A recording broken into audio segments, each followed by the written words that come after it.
Hello, everybody. Welcome into the Triple Threat Show. I am your host, Jeremy Lapidus. Today is a beautiful Wednesday, February 4th. The Super Bowl just four days away. That's less than one hand of days, less than 1 week. We are here. We will cover all of it for the rest of the week. But today is all about the NBA. The NBA trade deadline just went insane. There wasn't the biggest name. Everyone, of course, is looking at Giannis, but that's not to say there weren't huge names moved. We saw James Harden after his surprise trade request and escape to the top of the list of guys that were going to get traded is out. He now goes to Cleveland. We'll break that one down. Nikola Vucevic is out of the Chicago Bulls, joins the Celtics. We'll break that one down. JJJ goes to the Jazz. That is one of the biggest and weirdest trades I've ever seen. We'll break that one down. We'll break down a three-team trade between the Timberwolves, the Pistons, and the Bulls that saw a lot of movement for just not that much, but each team benefited in a little bit of a way. We'll talk about that trade as well as what could potentially be happening with Giannis. There still is news from around the NFL. We didn't talk about it yesterday. The Giants hired a new offensive coordinator. I'll tell you my thoughts on that hiring as they bring in former Chiefs OC and Bears head coach Matt Nagy. That is coming up later on in the show. But I do want to start off with some news that came across my feed this morning that I think is really important to talk about, because we'll get into the NBA in a second. We'll get into the NFL in a second. But there is some bigger news that is sports adjacent that I think we should talk about. And that is that the Washington Post just shut down its sports section. Now, I grew up in D.C., so this is a little bit more personal to me. I would not be doing this if it wasn't for the Washington Post sports section, honestly. What they've been able to do over their history is incredible. This is one of the most revered sports sections in all of sports media. Now, of course, the paper itself is why it gets its critical acclaim, but they have just endless journalist Hall of Fame people that are in that hail from or have been in the sports desk of the Washington Post. And now they're shutting it down. And they're shutting it down for just purely monetary reasons. They stopped sending people to the Olympics. They've stopped their coverage of the local sports. They said they're still keeping some guys around, but they've officially shut down the sports desk, which I think is just tremendously awful for the future of journalism and for the future of sports journalism really everywhere. Not just sports journalism, but journalism as a whole. Because as we get more and more, and I'm going to get on my soapbox a little bit here, so feel free to ignore this for a little bit if you're not into it. But this is a lot more concerning about the state of the press just in general. That is going to more for profit, that these guys are trying to make money rather than report the news accurately, correctly, and fairly. It is going to be a problem in the future, and this is the first of many cracks in the long-standing tradition that is the free press in America. So I'm not going to go too far into it, but just know that this is not a good thing, and whatever decisions led up to this point, they were all mistakes. I'm going to get off my soapbox here. I just had to bring that up really, really quickly as that came across my desk this morning.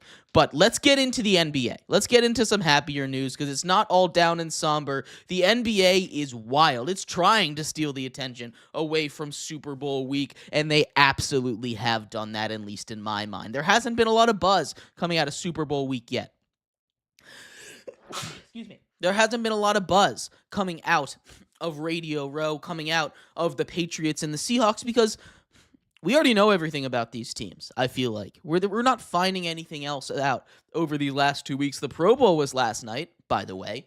I have not heard a single word about what happened in the Pro Bowl, and I don't expect to hear a single word about what happened in the Pro Bowl. They need to fix it. We'll talk about that probably next week, about how to fix the Pro Bowl, just because, I mean, this is not sustainable. The Pro Bowl should just be cut if they're going to continue to do this. They moved it to a Tuesday, for God's sakes, but I'm sorry, I keep pushing this off. Let's get to the NBA. Let's start off with the big name that got traded late on in the night. We're going to go backwards in time. Start off with the most recent trade. The Clippers have officially moved off of James Harden, reported to the Cavaliers as of last night. This is a very simple trade. Very simple. We love simple trades. Basically 1-for-1.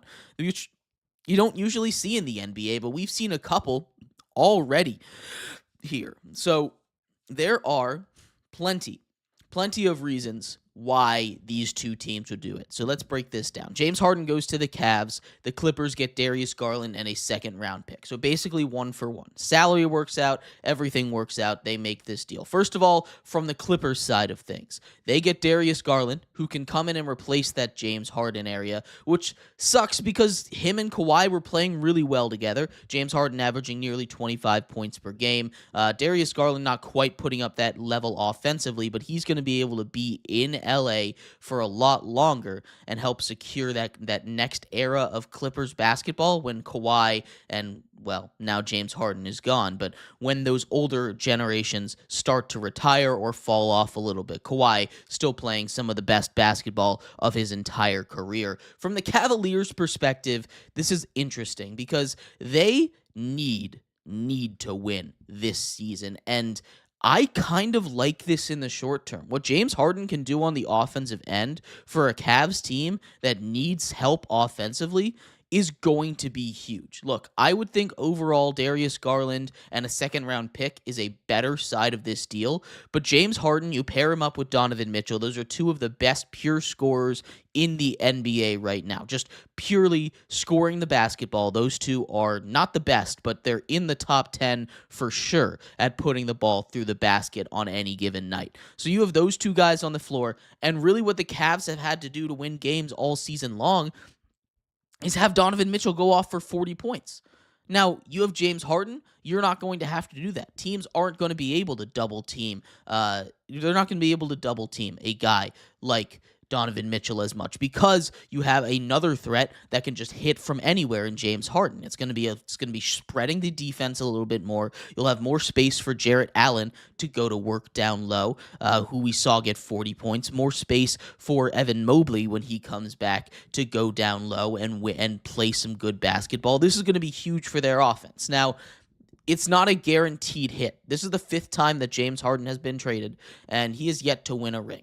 But there have been reports yesterday that Donovan Mitchell's not re-signing unless they can go on a run. So the Cavaliers needed to do something to go all in. I do expect them to not go after any big names. There's been some reports that they'd be interested in Giannis.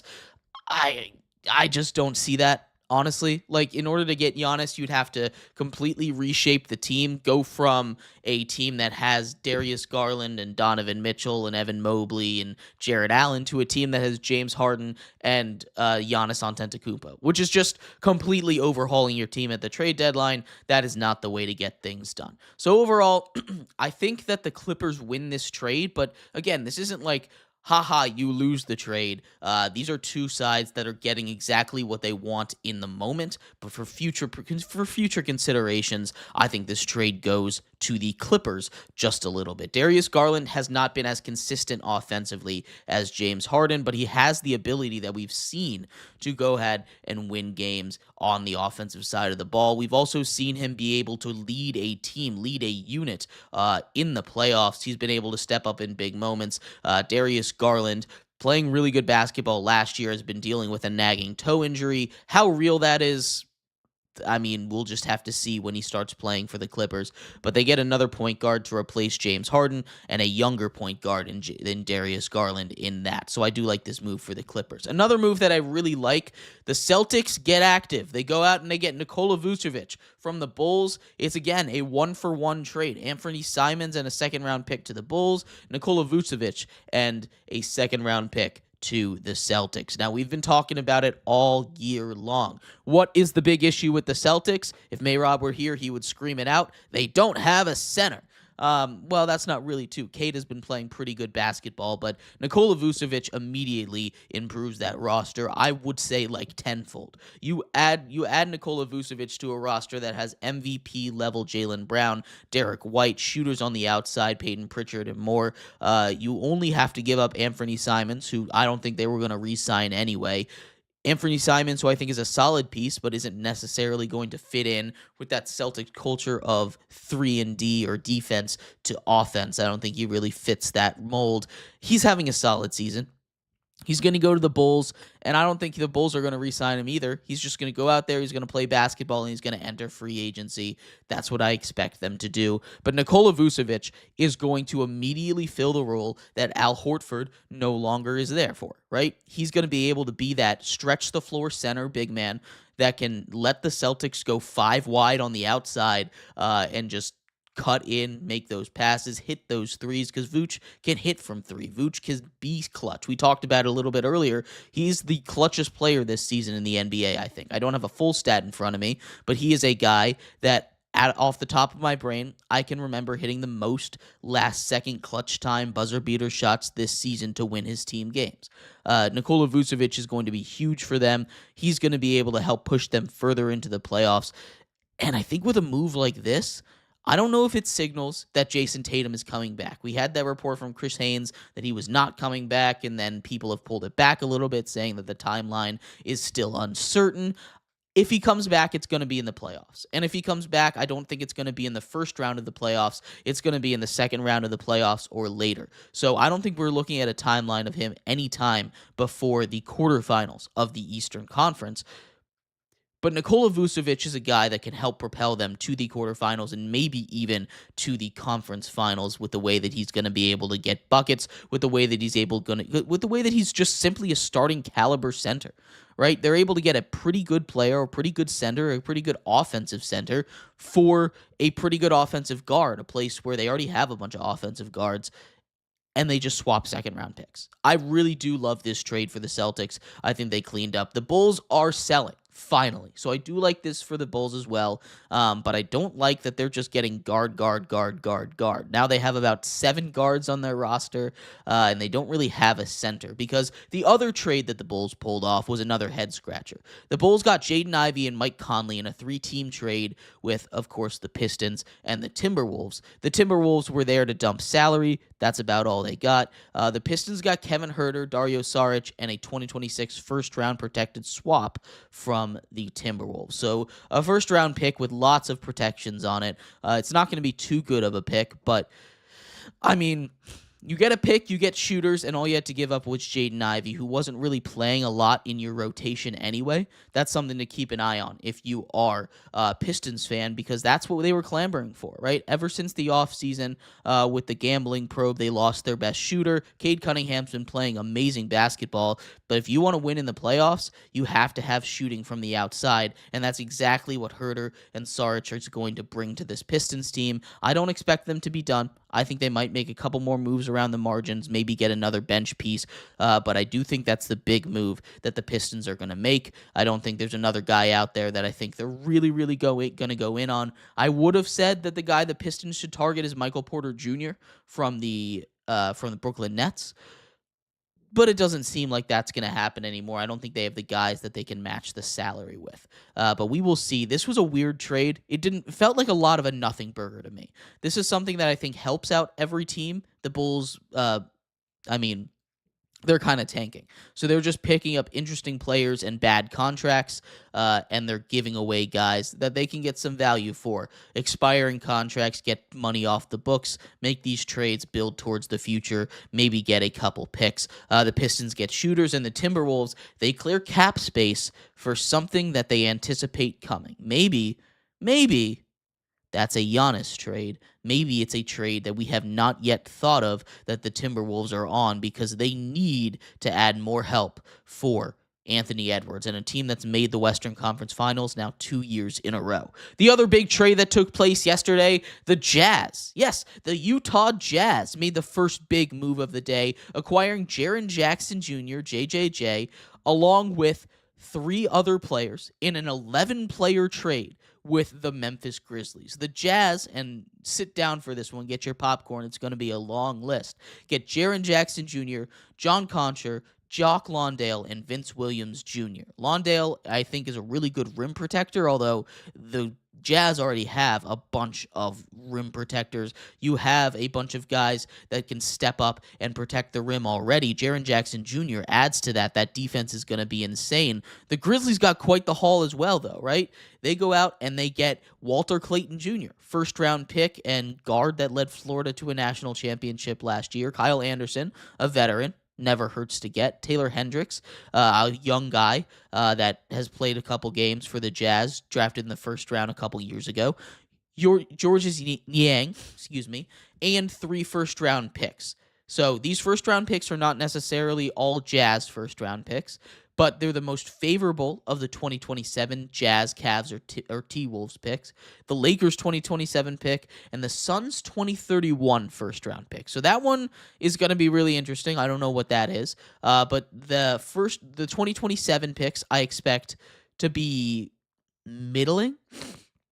Looking at maybe one lottery pick, maybe one pick in the 16 to 20 range, and then the 20-31 first-round pick. But the key here is the Grizzlies now have 13 first-round picks. That is tied with the Thunder for the most first-round picks. They are building something. They are going to absolutely reload. They get some young talent. They get some promise.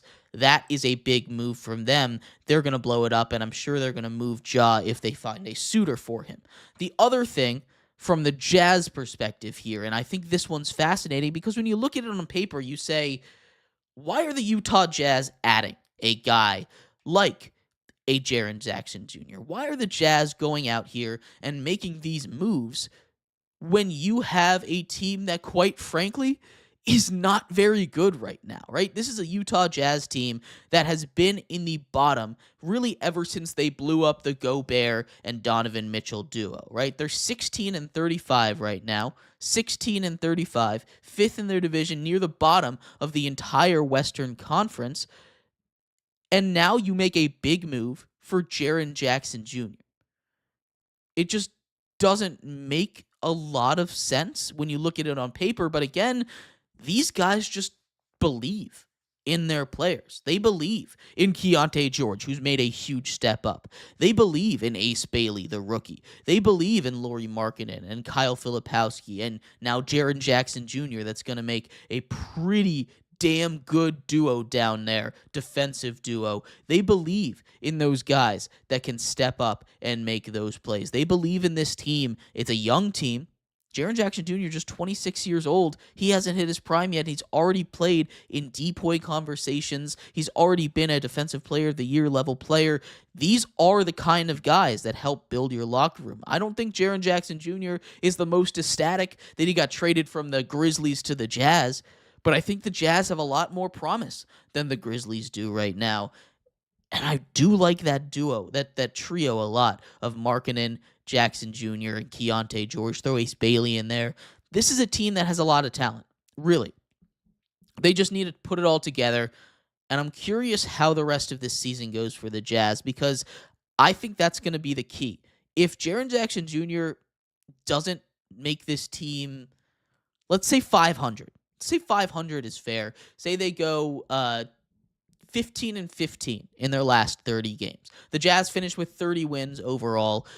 That's fine. I think that's a good start for them. If they go somewhere around 30 wins, if they win, 10 of their next 30, if they look competitive in those games, that's the shot. But you want to see development from this team. You want to see development from these young stars. You want to see all of these guys step up and play just together at the end of the day, and that is something that I think the Jazz are ready to start doing an all-in push. The fate of the NBA is going to be completely different in the next couple of years, right? You have the Hornets, who are red hot right now, I should say. 7 straight wins for that team down in Charlotte, and they're one of the most fun teams to watch. The Pistons have already turned the corner. They're the 1 seed in the East, for God's sakes. The Wizards are ready to make a push if they just get that one superstar in the draft, although they've had the worst lottery luck in the history of lottery in any team in any professional sports ever. So I don't know if the Wizards are ever going to get that superstar, but they're ready to make a push. Now we're seeing a team like the Jazz seem like they're ready to make a push. I don't know how real this Jazz push is, but they've got some young talent, and that is something to keep an eye on if you are not a Jazz fan, if you are not paying a lot of attention to those teams out west, because these guys are ready to make a move, and they're ready to make a move soon. The other big news from around the trade deadline we will get to tomorrow, as the trade deadline finishes off at 3 p.m. on Thursday, 3 p.m. tomorrow, which means we have just over 24 hours to get a trade done for one Giannis Antetokounmpo. I do want to give you a little update on the situation there because things are moving. Brian Windhorst, ESPN NBA insider, came out yesterday and he said that he thinks it's going to be unlikely that Giannis gets moved. It's going to be hard for the pieces to fall together before Thursday's trade deadline. But then Draymond, seemingly reflecting on his last game, potentially, as a Golden State Warrior, said it's been, I can't say his exact quote, but he said it's been a journey, basically. He threw a little F-bomb in there, but he said he sounded like he was ready to go. He sounded like he was resigned to his fate, that it was time for him to leave, that they were going to trade him for Giannis, which I think would be fascinating how that turns out, because Draymond's kind of the heart and soul of that Warriors team. It feels like right now it's either going to be Warriors or Bucks for Giannis the rest of the year. And if he's not traded to the Warriors, he'll be traded in the offseason.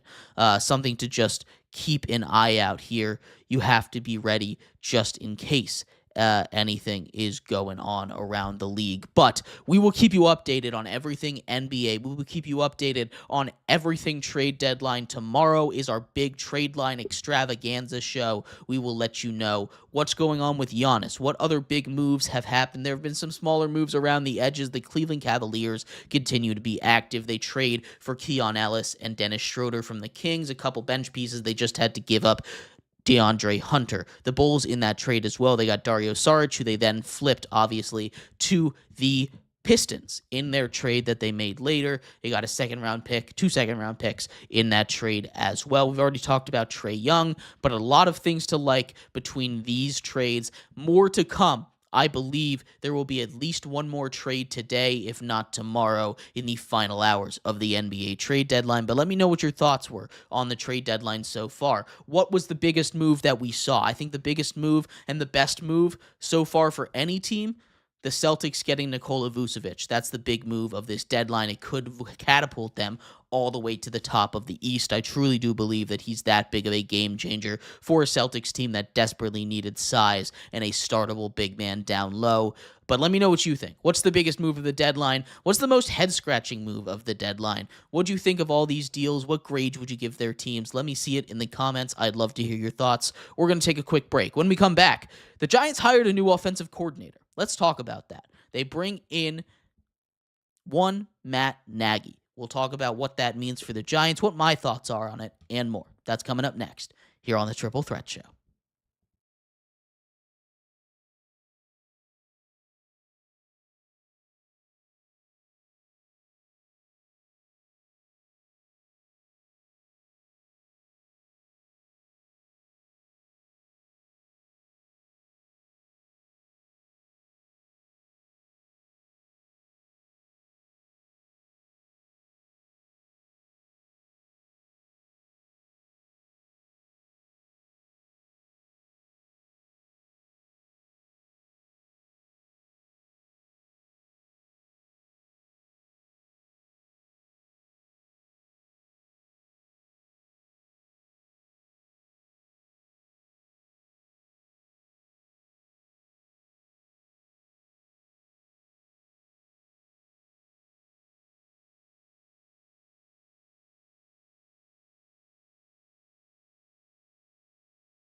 Welcome back to the Triple Threat Show. I am your host, Jeremy Lapidus. Today is a beautiful Wednesday, February 4th. 4 days to the Super Bowl, and we will cover everything you need to know from around the league. What are the big stories from around the NFL? What are the big news on the coaching carousel as the head coaching carousel has come to a complete stop, but there are still more moves to be made for the coordinators. OCs getting hired left and right. One hired just now, one hired yesterday. We'll talk about both of those. The defensive coordinator cycle continues to spin. The assistant coordinator cycle continues to spin. We will break all of that down here in just a second. But before we do, remember, guys, go check us out everywhere you get your podcast. That's Spotify, that's Apple Podcast, that's iHeartRadio, Audible, Amazon Podcast, and more. Anywhere you could possibly think to get a podcast, we are there. Check us out, The Triple Threat Show. We appreciate you. You can also follow us everywhere on social media, on YouTube at The Triple Threat Show, Twitch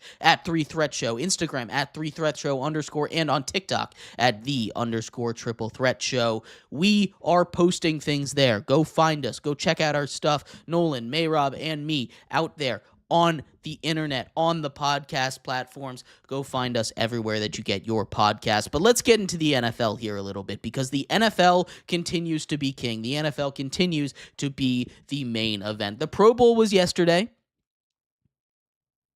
Exactly. That's how many people cared about this one. We heard the crickets in the background for a while. I did not see a single highlight. I also didn't watch the game, so we're not talking about the Pro Bowl. But what I want to talk about are these guys behind me. I want to talk about the New York Giants. The New York Giants got into the head coaching search. They got what many people expected to be the big fish. Now, I have come on here and I have told you multiple times that I am not the biggest fan of what John Harbaugh has been doing. I am not the biggest fan of CEO-style head coaches. Now, that did not stop me from making him my second best hire. That did not stop me from giving him an A grade, because I think he is a guy that the Giants need, because they need to build a culture of winning.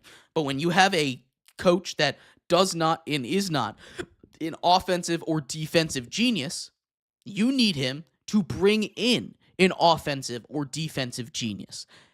And he has not done that. Now, I like the hire at defensive coordinator. I do.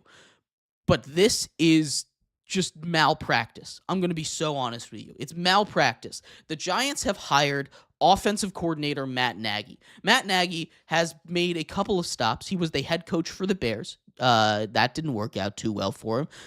Mitch Trubisky era Bears, that was Matt Nagy.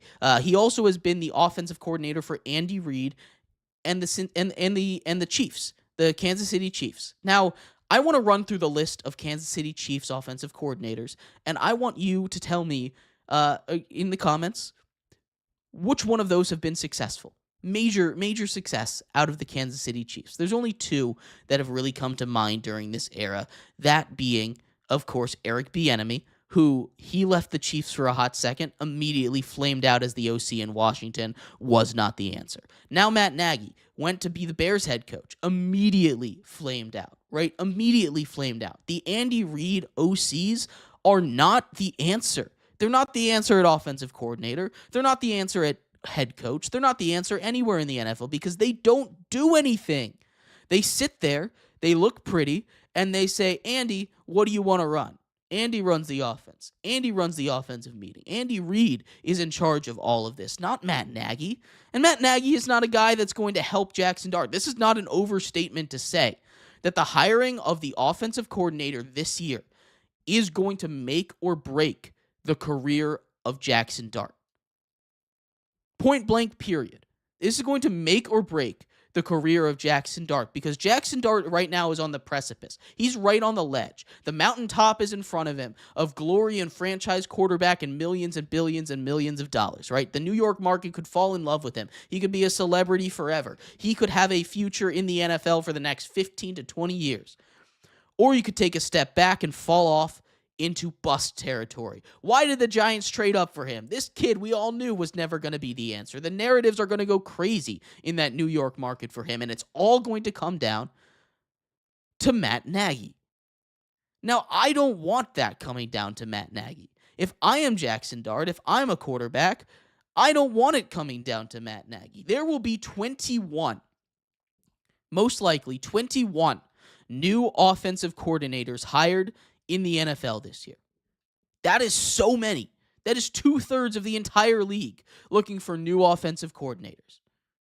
And the Giants went and said, yeah, with the trend of everybody going out and getting young offensive geniuses, you talk about Davis Webb in Denver.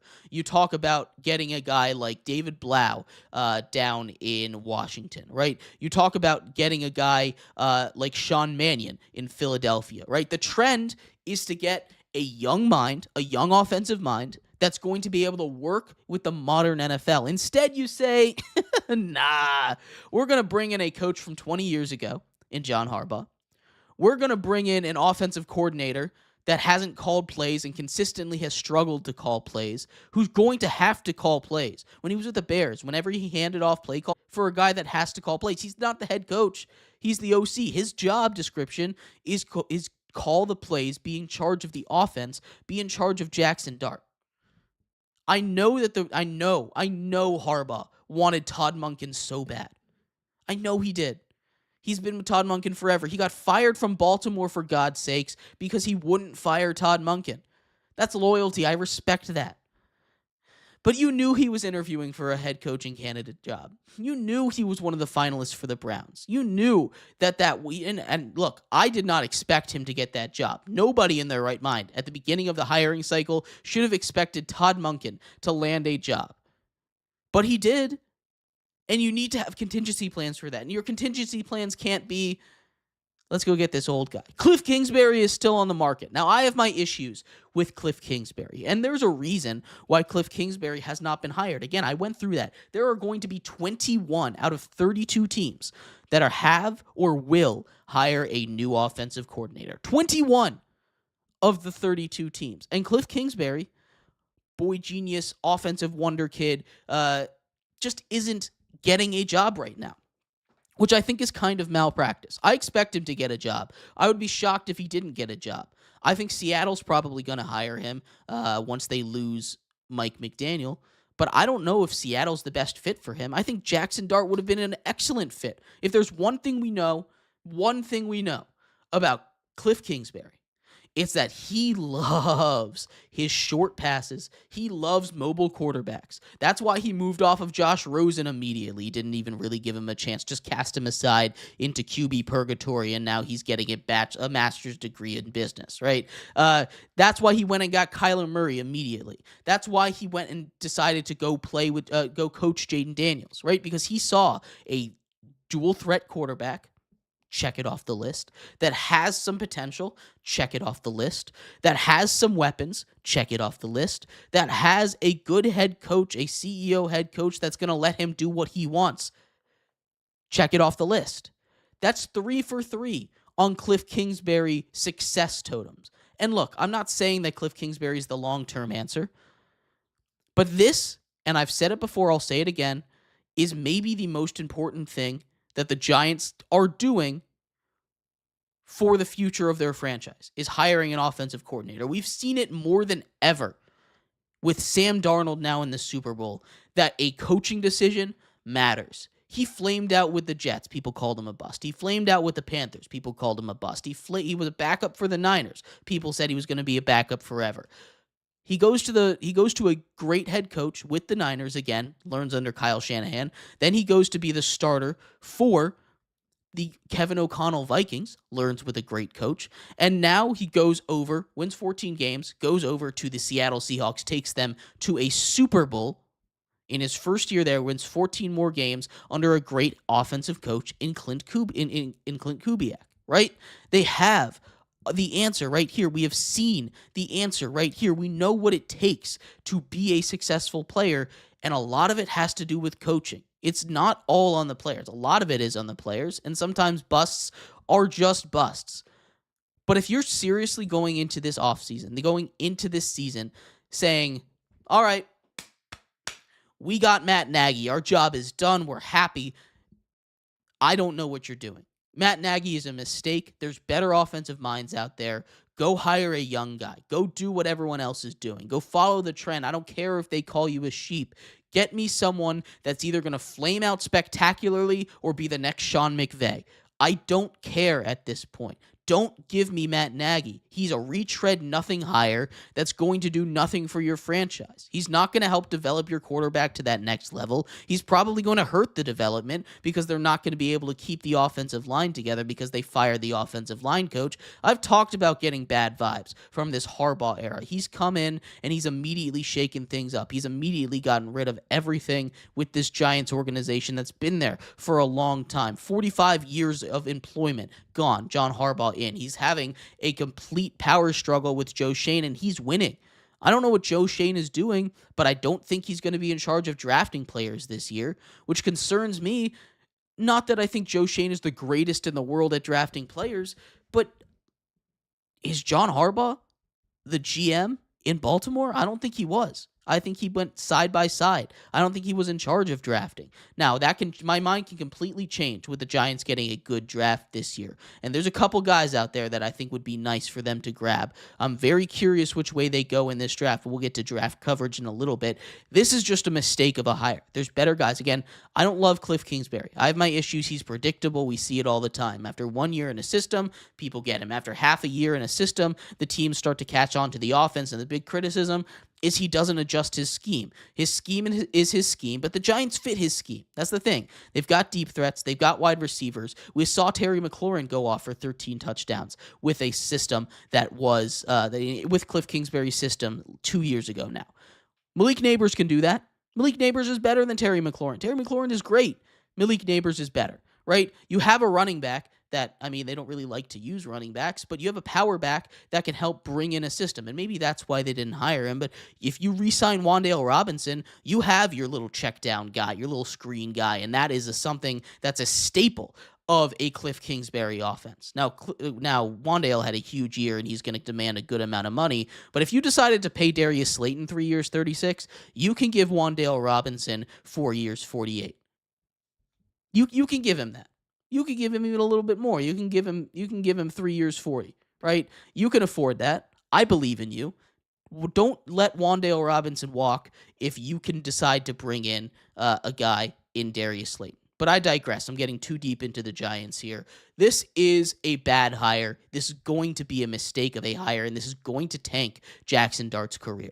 I'm not a fan of Matt Nagy. I don't think he survives one season here, not because he gets poached by another team, but just because this team is going to be an absolute mess this season, and everyone is going to blame Jackson Dart. It's going to hurt his development, and I don't know how they're going to bounce back. I'm being too negative. This team is talented. They have talent all around. They'll be able to turn it around, but I just don't know if it's going to be this season. A lot of people I'm seeing predicted the Giants win the NFC East. I think that's ridiculous. I think they might be able to make a wild card, but that's about it with their ceiling with Matt Nagy there. Maybe if they hired a better OC, things can change. But as of right now, I'm just getting really bad vibes from this Giants organization, and nothing that they've done so far has changed my mind. The other big news today, the other New York team, same building, right across the street, the New York Jets have brought in an offensive coordinator, Frank Reich. I like that move more than Matt Nagy, so shout out to the Jets for getting a better offensive coordinator than my team did. The Jets get a guy that has been a part of designing successful offenses in the past. He was the interim / full head coach of the Stanford Cardinals this year after they fired their head coach like 2 weeks before the season began. This is a little weird, but Frank Reich has a proven track record of winning games at the NFL level. I like this hire for them. I think that's going to be a good offensive move. Again, it's not necessarily going to set the world on fire. I don't think Frank Reich is this magical quarterback whisperer that people were calling him a couple years ago, but I do think that Frank Reich knows what he's doing and is going to be a little bit better than Matt Nagy, which, again, not a very high bar to clear. I don't love either of those hires, but I do like that hire more out of the two that went to New York. But I'd love to hear your thoughts on the coaching cycle going around the world of the NFL. We will be back tomorrow, keeping you updated on the NBA trade deadline. Will Giannis get traded? If he does, where does he go to? Is it the Warriors? Is it a surprise team? Are the Timberwolves going to make a push for him right now with all the cap space that they've cleared? What is going on in the NBA? I'd love to hear your thoughts. We'll cover it tomorrow. We'll get into some more Super Bowl coverage tomorrow before final picks of the Super Bowl on Friday. But thank you, everybody, so much for tuning in. I have been your host, Jeremy Lapidus. We will be back tomorrow. I'll see you then. Bye-bye.